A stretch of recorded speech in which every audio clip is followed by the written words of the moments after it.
पूज्य मालिक को कोटि कोटि प्रणाम और सभी भाई बहनों को नमस्ते। पूज्य लाला जी के विचार हैं, वो कहते हैं कि ध्रुवलोक वह स्थान है जहाँ आध्यात्मिक क्षेत्र में उच्चतम उपलब्धियों वाले लोग निवास करते हैं। इस लोक को अपने कार्य के अधिकार क्षेत्र में मानो। इस लोक के वासियों का शरीर नहीं होता।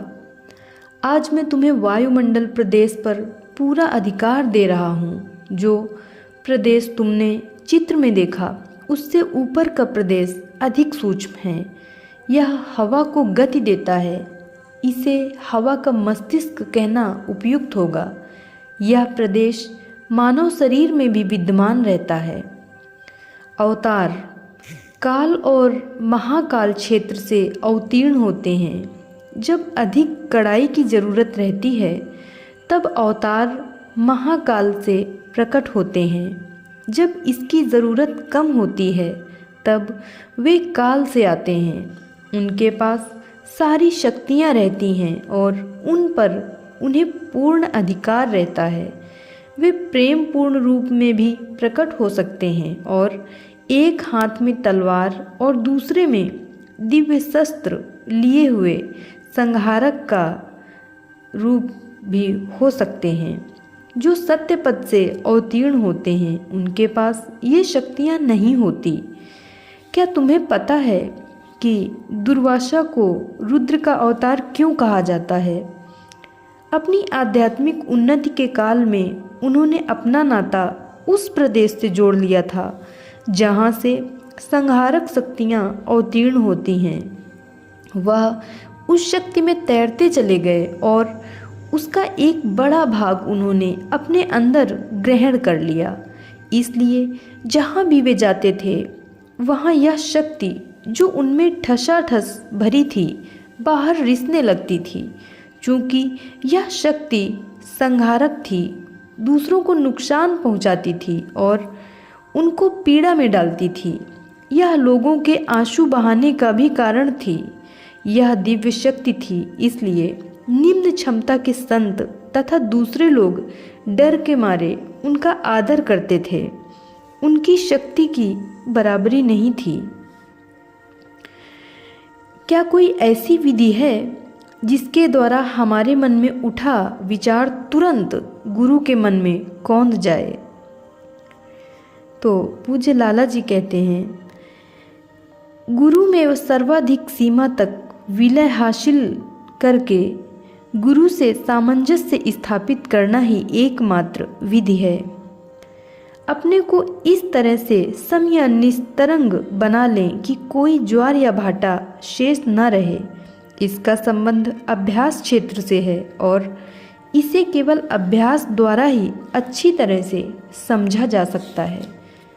इस दशा को जीवन मृत कहा जाता है। यही सच्चे अर्थ में जीवन मुक्ति है, बशर्ते सचमुच मुर्दे की दशा पैदा हो जाए। असली चीज इसके परे है। मुझे यह दशा जन्म से ही प्राप्त थी और प्यारे रामचंद्र ने भी इसे विरासत में पाया है। यह दशा कैसे प्राप्त की जा सकती है? मैं इस विधि को संक्षेप में प्रदर्शित करूंगा। आदमी को अपने स्वभाव को, जो सामान्यतः बाहर देखने में आता है, सुधारते जाना चाहिए। ऐसा करने से इस दशा को पाने में मदद मिलेगी। यह एक बड़ी उपलब्धि है। इसे पूर्ण निषेध कहा जा सकता है। इसके बाद आदमी के लिए कुछ करने को या अभ्यास करने को नहीं रह जाता।